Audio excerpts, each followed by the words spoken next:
if I don't do this, then who should? And also I feel like in most settings, there is no inclusion of trans people. So I felt like there's nothing for me without me. I'm gonna be part of this and I'm gonna do this thing. My name is Andile Ncube and I am originally from Botswana, but I am currently based in Kimberley, Northern Cape. I work in Lifeline, Northern Cape, under AFSA in a sex work program. I usually work with the key population, but mostly the LGBTI community. Well, the most recurring issues in my work is the discrimination and the exclusion of the trans and gender fluid people or gender non-conforming individuals, especially with health resources or getting access to health services.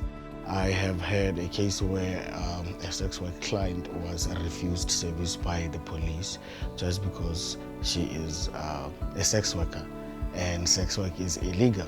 So I accompany them to police, to court, to the hospitals, and not generally speak on their behalf, but teaching them their rights so that when they get there, they can be comfortable or not be intimidated by all these service providers, and so they can question anything that seems like they're being violated. For these issues to be addressed, I think there's a lot of education that's needed, not just educating these key populations, but also educating the community and the service providers.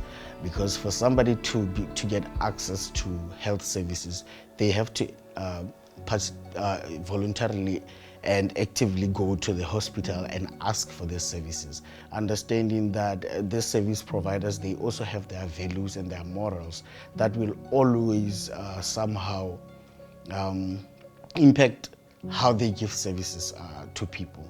So if we sensitize and educate them, at least they will, it will stop them from doing things that are wrong, and maybe be shy about putting out their values before the client. What motivates me personally is that I identify as a transgender male, and I have lived experiences of discrimination, stigma, and being refused services just because I am a transgender person. I was like, if I don't do this, then who should?